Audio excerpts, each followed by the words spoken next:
বাংলাদেশ বনাম সিঙ্গাপুর আন্তর্জাতিক football match চলাকালীন লাঠিচার্জের শিকার সেই পতাকা বিক্রেতাকে লাখ টাকা উপহার দিল সেনাবাহিনী। বাংলাদেশ সেনাবাহিনীর এমন ভূমিকায় নানান মহল থেকে আসছে প্রশংসার বার্তা। 10 জুন ঢাকায় অনুষ্ঠিত বাংলাদেশ সিঙ্গাপুর ম্যাচ চলাকালীন স্টেডিয়ামের বাইরেই জমা হয় বিপুল সংখ্যক দর্শক, যাদের অধিকাংশের কাছেই টিকিট ছিল না। 4 নম্বর গেটের সামনে বিনা টিকিটে প্রবেশের চেষ্টা করে একদল লোক।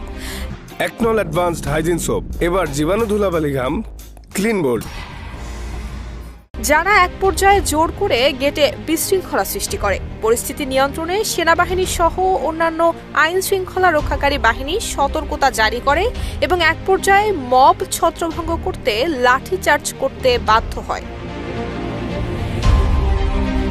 এই বিশৃঙ্খলার সময় সেনাবাহিনীর এক সদস্য ভুলবশত নিরীহ এক পতাকা বিক্রেতার উপর লাঠিচার্জ করেন।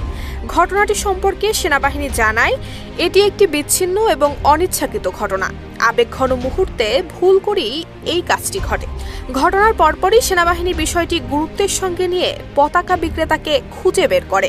বিক্রেতার সঙ্গে দেখা করে তাকে আনুষ্ঠানিকভাবে দুঃখ প্রকাশ করা এবং তার প্রতি সহানুভূতির নিদর্শন হিসেবে 1 লক্ষ টাকা অনুদান দেওয়া হয়েছে।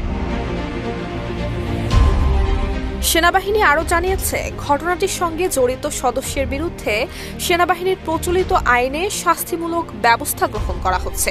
সেনাবাহিনী দৃঢ়ভাবে জানিয়েছে, তারা কখনোই সাধারণ মানুষের ক্ষতি হোক এমনটা চায় না, বরং যে কোনো বিশৃঙ্খল পরিস্থিতি মোকাবেলায় তারা সর্বদা প্রস্তুত থাকে দেশের ভাবমূর্তি রক্ষার স্বার্থে। সেনাবাহিনী আবারও স্পষ্ট করেছে যে বাংলাদেশ সেনাবাহিনী সবসময় দেশের মানুষের পাশে রয়েছে এবং ভবিষ্যতেও থাকবে। এই বাহিনীর প্রধান দায়িত্ব দেশের নিরাপত্তা নিশ্চিত করা হলেও সাধারণ মানুষের প্রতি সহানুভূতি এবং দায়িত্ববোধ তাদের অঙ্গীকারেরই অংশ। নুসরাত জাহান মেহেক, ঢাকা পোস্ট।